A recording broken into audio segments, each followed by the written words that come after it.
Welcome to this episode of our Inside Voice series here on the C-Suite podcast, which is being produced in partnership with N2 Growth, a global leadership advisory and executive search firm. My name is Debbie West, and I'm delighted to be joined online from Vancouver by N2 Growth CEO Kelli Vukelic. Kelli is a transformative leader, and she's been making waves in executive management, strategy, and organisational innovation. I'm excited to talk to Kelli about the changing world of executive leadership and to consider the impact of those changes on communications and HR leaders in organisations. So to start us off, Kelli, please could you tell us what led you into this career in executive search and really more broadly in this whole ecosystem of organisational leadership, from hiring through developing and also empowering leaders? Thank you. Yeah, happy to be here and have a chat today. Yeah, I mean, to be honest, my career and my journey really into executive search was very happenstance.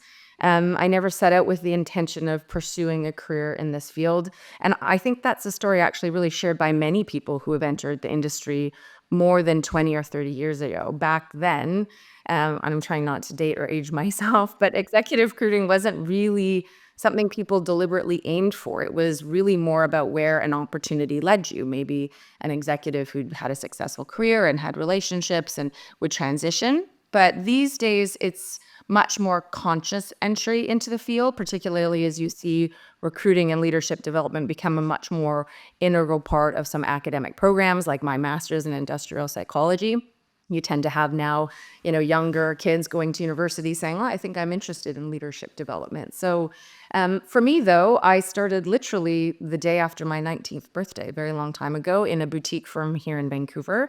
And the work really grew increasingly more purposeful over time. Early in my career, I didn't have the language to really articulate that deeper motivation. And I don't think actually really purpose became part of a leader's speak, if you will, up until 10 or 15 years ago. But at the time, my focus was primarily survival for any young individual who's looking to sort of figure out what they want to be when they grow up.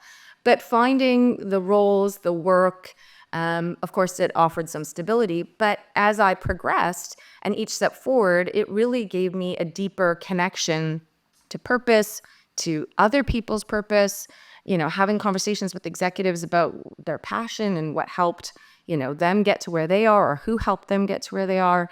And so it just sort of became this opportunity to participate in helping others discover their path and leading with empathy and fostering an environment where people can genuinely do what they love to do. And so now, 25 years later, that's me and my story. I genuinely love to do what I do.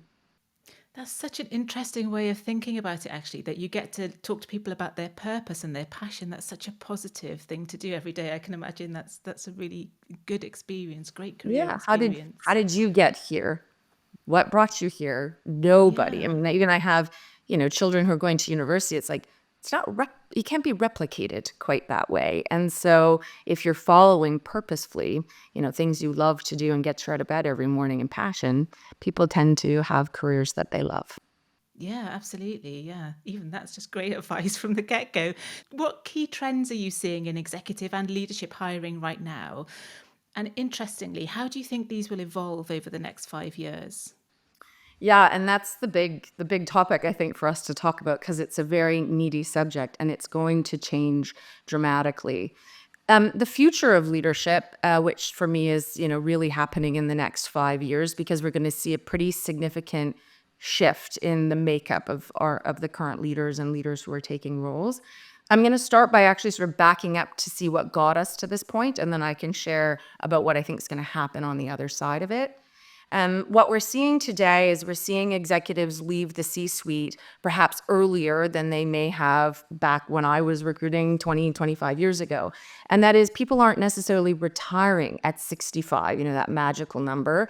Maybe they are working to 70 or maybe they're working to 60, but they're leaving the C-suite actually around 55. And not to retire, sail into the sunset. They're going really to start a portfolio of work, particularly Strong female leaders are off to fill the vacuum on boards, or individuals are now going to teach, in CHRO programs if you're an HR professional. And so we're starting to see them show up with this portfolio of work, which is great and outstanding, right? They're closing the gap in other places.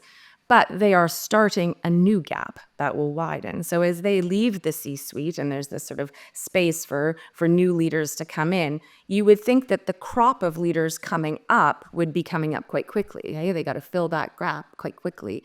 But what we're actually seeing in the placement age of, let's just take CEOs, for example, is the average age is going up, which is meaning that boards who are hiring those CEOs are saying, we're looking for confidence that this individual will be able to deliver the outcomes we're looking for by years of experience.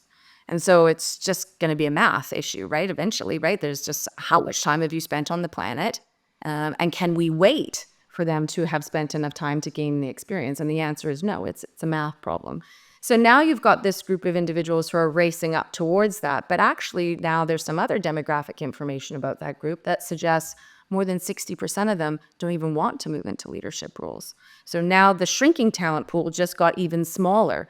And so now those individuals coming up are now really facing an enormous amount of pressure, rigor, the psychological assessments, the various ways that we want to now go about identifying whether or not they're going to be capable of delivering outcomes.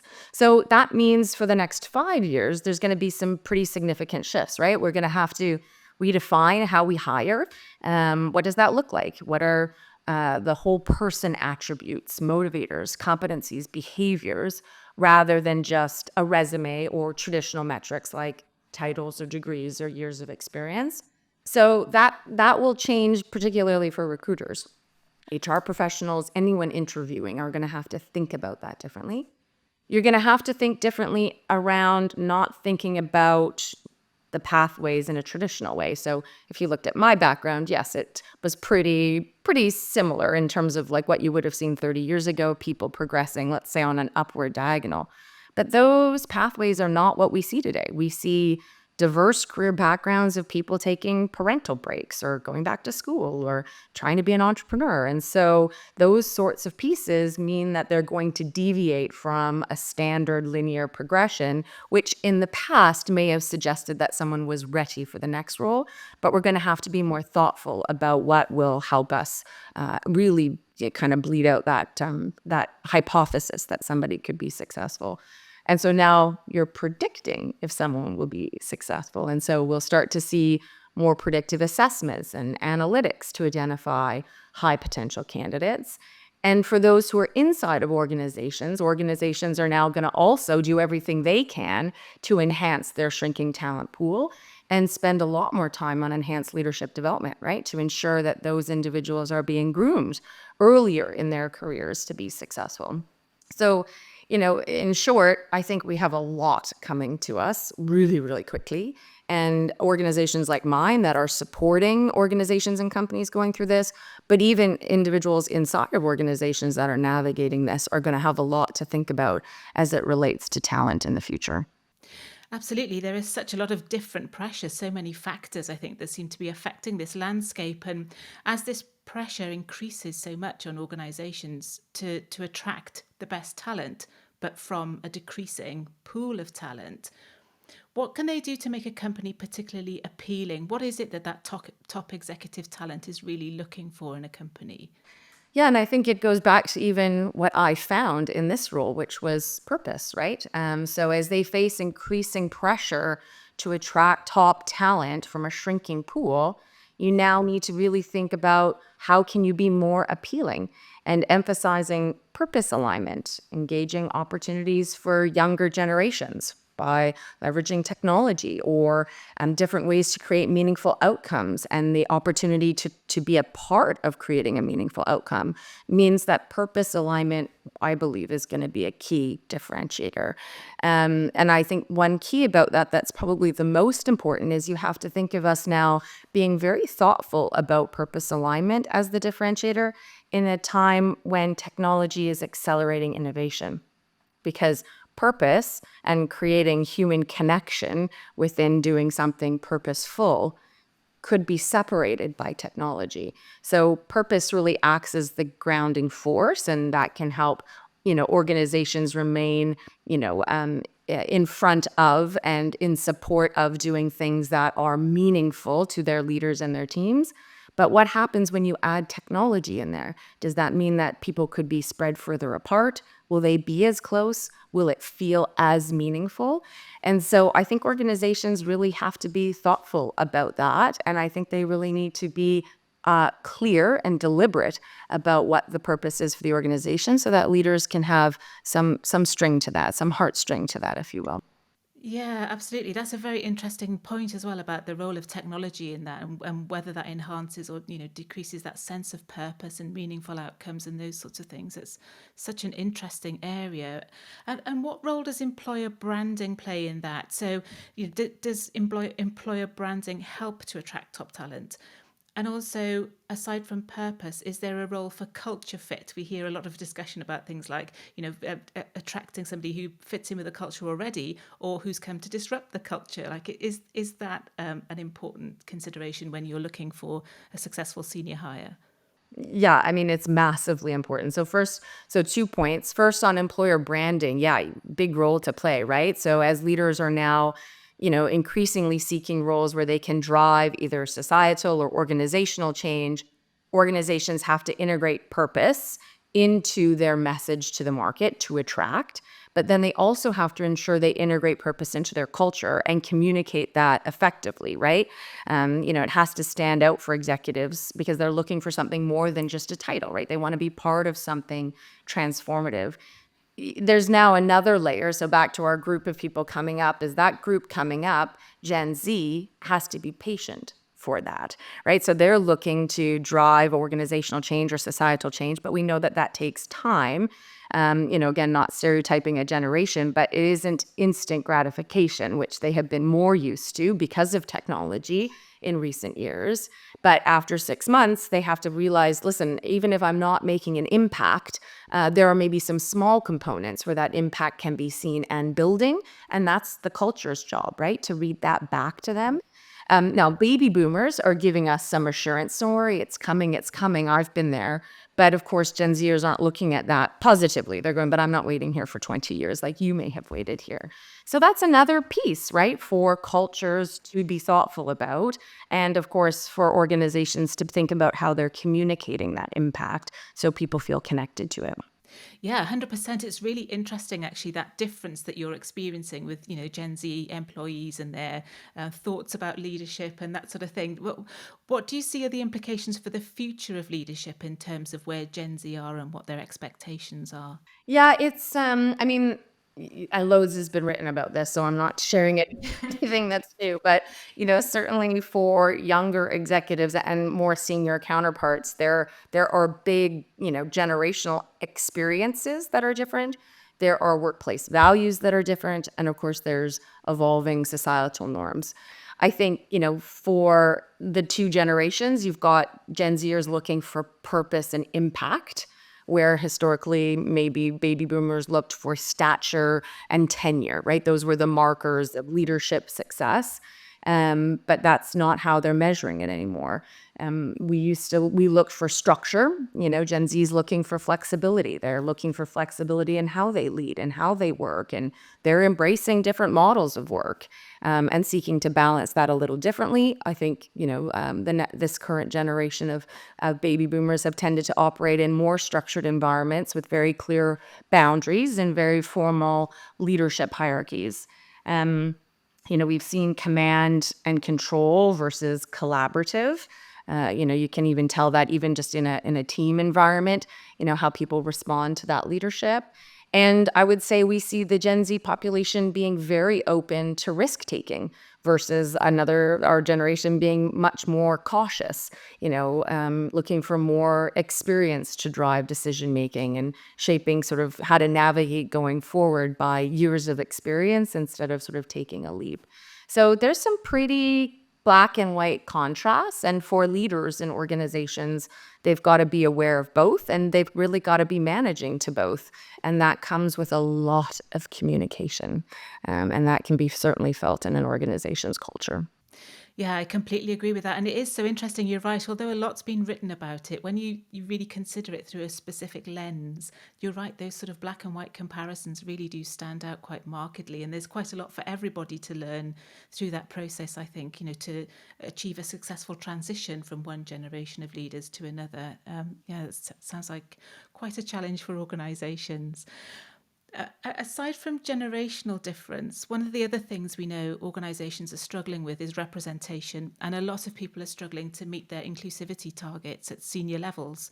So, what can they do to attract, not just attract, but also retain, and importantly, develop leaders from different sectors of society?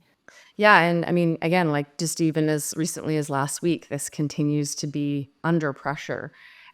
So there's a couple of perspectives I'd like to share here. One is the reason at the outset for DE&I, and that is for different perspectives. And so the first is to be thoughtful about how you're defining it. Diversity comes in lots of different boxes, and so you don't want to be narrow about your diversity definition. Yes, I am a female leader, but I'm also a mom of four, and that's a different perspective than a mom of one or a dad of two.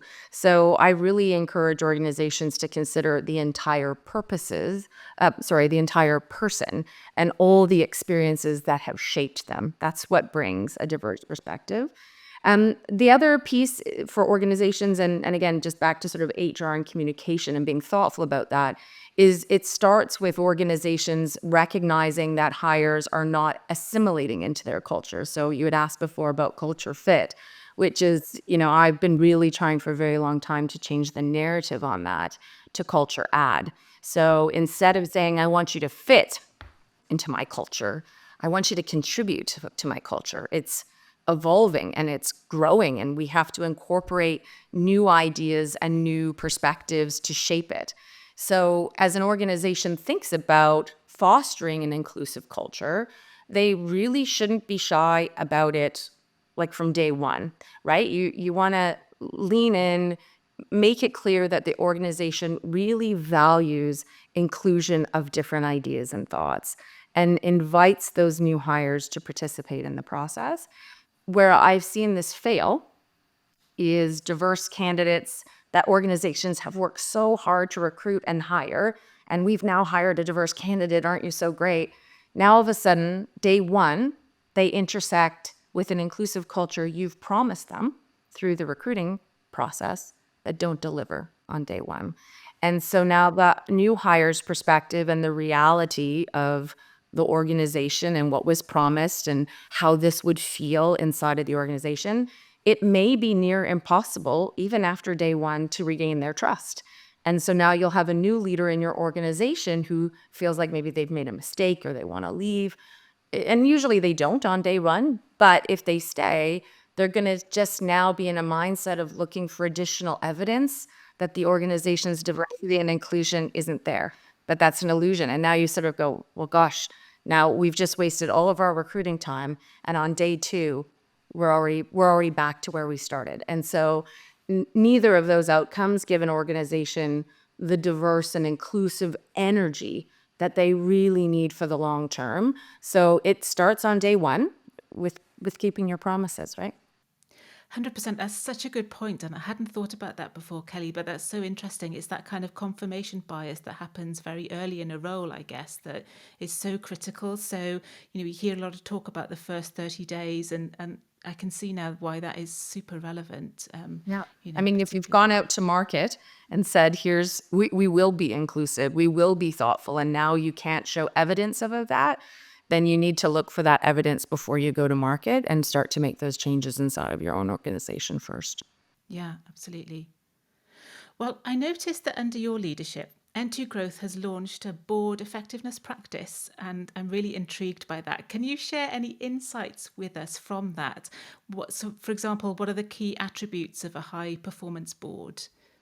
Yeah, so this was an important point for me, actually, as we were thinking about growing and scaling the organization, because all the things we've talked about today even start at the board level, right? They aren't just sitting from executive team. You need to ensure that your board reflects that. And so it was important for us to be really thoughtful about how we can continue to support our clients Based on insights from our approach and our time in the market supporting high-performing boards, there's several areas. So I'll just kind of call out a couple.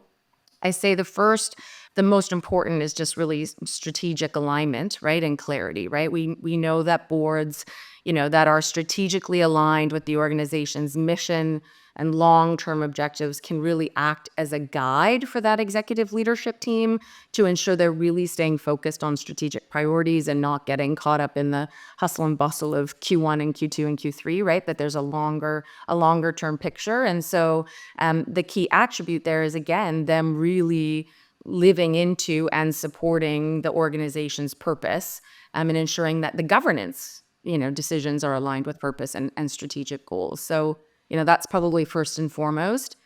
Diversity of perspective, high performing boards, no surprise that they embrace diversity.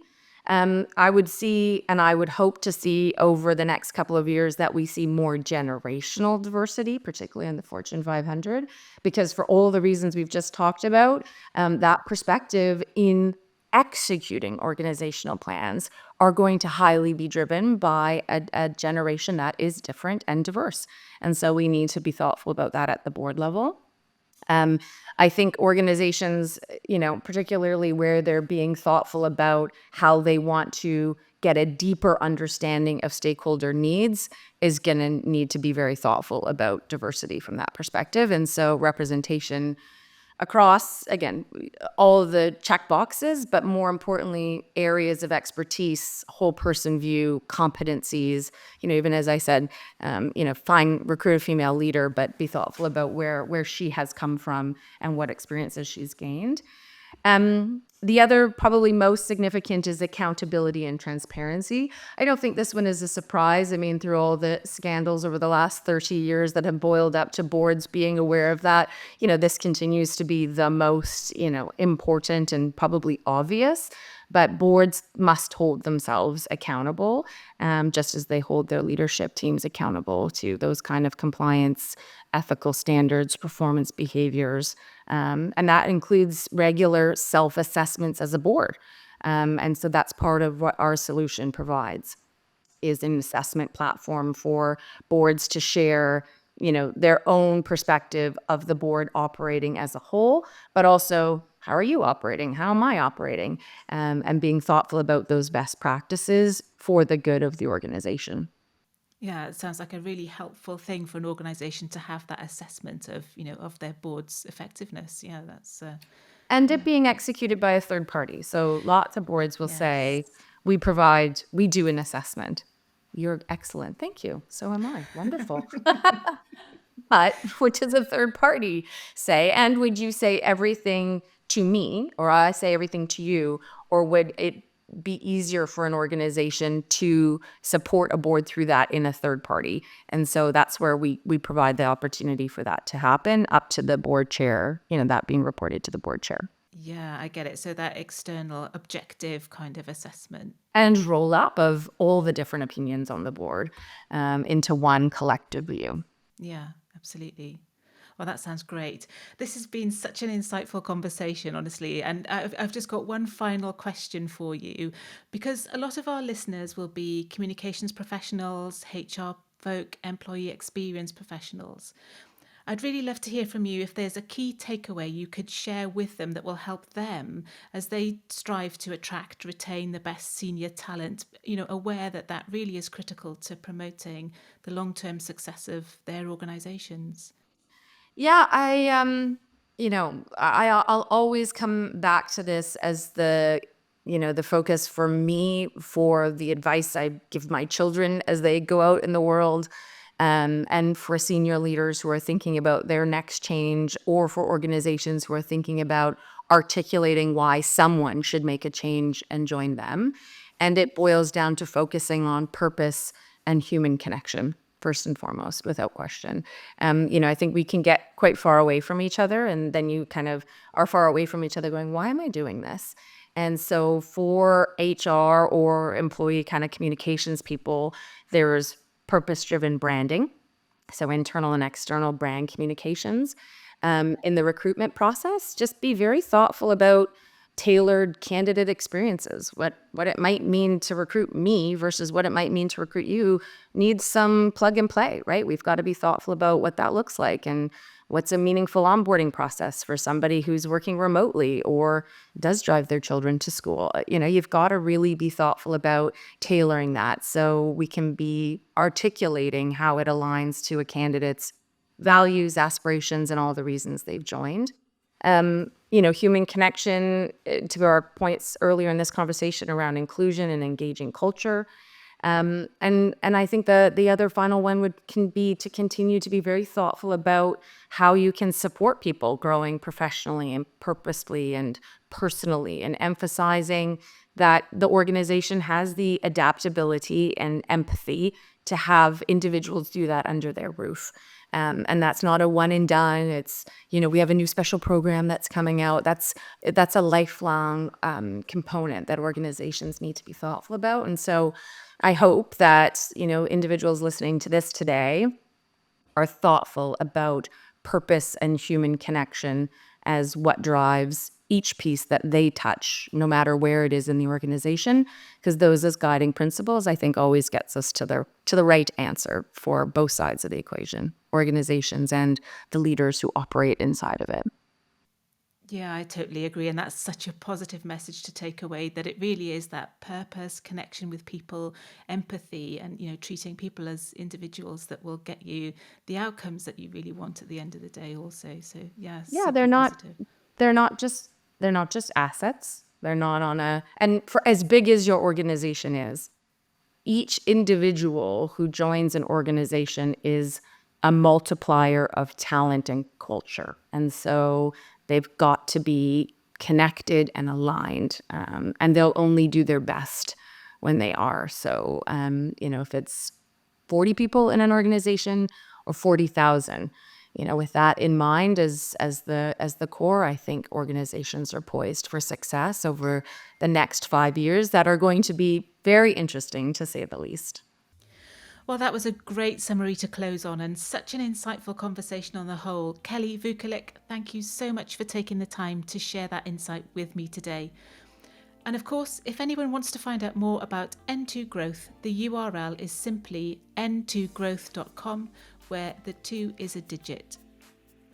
We'd love to hear your comments on today's chat. You can do that by sharing them on any of our social media feeds, and those are all linked from the top of our website, which you can find at csuitepodcast.com, where you'll also find all our previous shows and our supporting show notes, and links to where you can follow us on the likes of Spotify and Apple. If you like what you heard, then please do give us a positive rating and a review. That really helps us. And if you have any insights into the worlds of internal comms, employee experience, or HR, and you'd like to be part of the series, then feel welcome to get in touch with us via the contact form on our website.